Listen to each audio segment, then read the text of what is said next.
महाभारत के युद्ध में कौरवों की और 11 अक्षौहिणी सेना और पांडवों की ओर से 7 अक्षौहिणी सेना ने भाग लिया था। यानी इस युद्ध में सभी महारथियों की सेनाओं को मिलाकर करीब 50 लाख से ज्यादा लोगों ने भाग लिया था।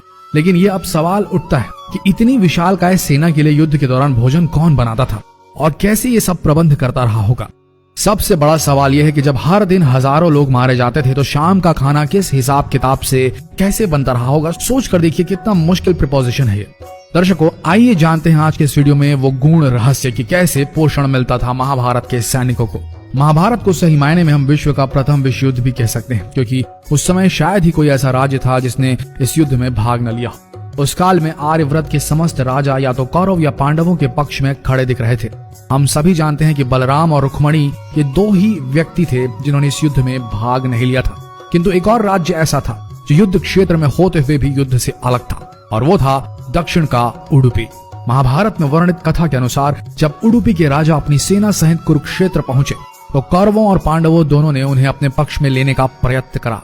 लेकिन उडुपी के राजा बहुत दूरदर्शी थे। उन्होंने श्री कृष्ण से पूछा, हे माधव, दोनों ओर से जिसे देखो युद्ध के लिए लालायित दिखता है, किंतु क्या किसी ने सोचा है कि दोनों ओर से उपस्थित इतनी विशाल सेना के लिए भोजन का प्रबंध कैसे होगा। इस पर श्री कृष्ण ने कहा, महाराज, आपने बिल्कुल सही सोचा है। आपके इस बात से मुझे प्रतीत होता है कि आपके पास इसकी कोई योजना है। अगर ऐसा है तो कृपया बताएं। उसके बाद उडुपी के राजा ने कहा, सत्य तो यह है कि भाइयों के बीच हो रहे इस युद्ध को मैं उचित नहीं मानता। इसी कारण इस युद्ध में इच्छा मुझे नहीं है, किंतु ये युद्ध अब टाला भी नहीं जा सकता। इस कारण मेरी ये इच्छा है कि मैं अपनी पूरी सेना के साथ यहाँ उपस्थित समस्त सेनाओं के भोजन का प्रबंध करूं। इस पर श्री कृष्ण मुस्कुराते हुए बोले, महाराज, आपका विचार अति उत्तम है। इस युद्ध में लगभग 50 लाख योद्धा भाग लेंगे, और अगर आप जैसे कुशल राजा उनके भोजन के प्रबंध को देखेंगे तो हम सब उस ओर निश्चिंत रहेंगे। श्री कृष्ण ने कहा, वैसे मुझे पता है कि सागर जितनी इस विशाल सेना का भोजन प्रबंध करना आपकी और भीमसेन के अतिरिक्त किसी के लिए भी संभव नहीं है, किंतु भीमसेन इस युद्ध से विरक्त नहीं हो सकते। अतः मेरी आपसे यह प्रार्थना है कि आप अपनी सेना सहित दोनों ओर की सेनाओं के भोजन का भार संभालें। इस प्रकार उडुपी के राजा ने सेना के भोजन का भार संभाला। पहले दिन उन्होंने उपस्थित सभी के लिए भोजन का प्रबंध किया। उनकी कुशलता ऐसी थी कि दिन के अंत तक गिन के एक भी दाना बर्बाद नहीं होता था। जैसे जैसे दिन बीतते गए योद्धाओं की संख्या बहुत ही कम होती गई। दोनों ओर के योद्धा ये देख के आश्चर्यचकित हो जाते थे कि हर दिन के अंत तक उडुपी नरेश केवल उतने ही लोगों के लिए भोजन बनाते थे जितने वास्तव में उपस्थित रहते थे। किसी को समझ नहीं आ रहा था कि उन्हें कैसे पता चल जाता है कि आज कितने योद्धा मृत्यु गति को प्राप्त होंगे, ताकि उस आधार पर भोजन की व्यवस्था की जा सके। इतनी विशाल सेना के भोजन के प्रबंध करना अपने आप में ही एक आश्चर्य था, और उस पर भी इस प्रकार के अन्न का एक भी दाना बर्बाद न हो, यह तो किसी चमत्कार से भी कम नहीं था। अतः 18वें दिन युद्ध समाप्त हुआ और पांडवों के राज्याभिषेक के दिन युधिष्ठिर से रहा नहीं गया, और उन्होंने उडुपी नरेश से पूछ ही लिया, हे महाराज, समस्त देशों के राजा हमारी प्रशंसा कर रहे हैं कि किस प्रकार हमने कम सेना होते हुए भी उस सेना को परास्त कर दिया जिसका नेतृत्व पितामह भीष्म, गुरु द्रोण, ज्येष्ठ भ्राता जैसे महारथी कर रहे थे। किंतु मुझे लगता है कि हम सबसे अधिकांश प्रशंसा के पात्र आप हैं, जिन्होंने न केवल इतनी विशाल सेना के लिए भोजन का प्रबंध किया, अपितु ऐसा प्रबंध किया कि एक दाना भी अन्न का व्यर्थ न हो पाया।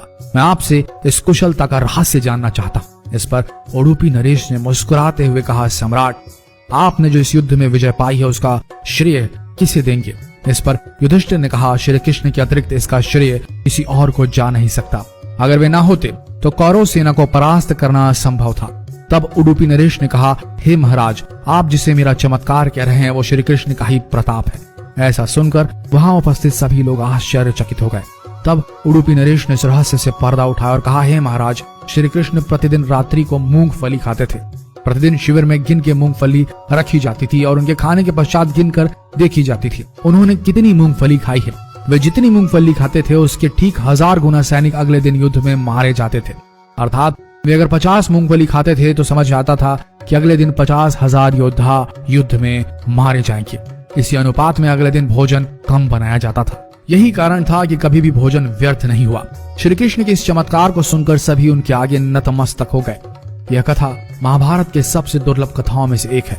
कर्नाटक के उडुपी जिले स्थित कृष्ण मठ में यह कथा हमेशा सुनाई जाती है। ऐसा माना जाता है कि इस मठ की स्थापना उडुपी के सम्राट द्वारा ही करवाई गई थी, जिसे बाद में श्री माधव आचार्य जी ने आगे बढ़ाया। तो दर्शकों, उम्मीद करते हैं कि आज की ये प्रस्तुति पसंद आई होगी आपको और आप समझ गए होंगे कि पोषण वही सही है जिसका एक दाना भी व्यर्थ न जाए।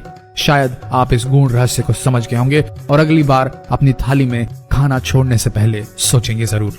तो मिलते हैं अगले दिलचस्प वीडियो में, तब तक के लिए बने रहिए इस पेज के साथ और हो सके तो जो भी आपको लगे इस ज्ञान को जितना हो सके इस वीडियो को शेयर करें, ताकि हमारा देश पुरातन भारत जो था उससे जुड़ सके आज का आधुनिक भारत। मिलते हैं अगले दिलचस्प वीडियो में, तब तक के लिए आप सबका धन्यवाद।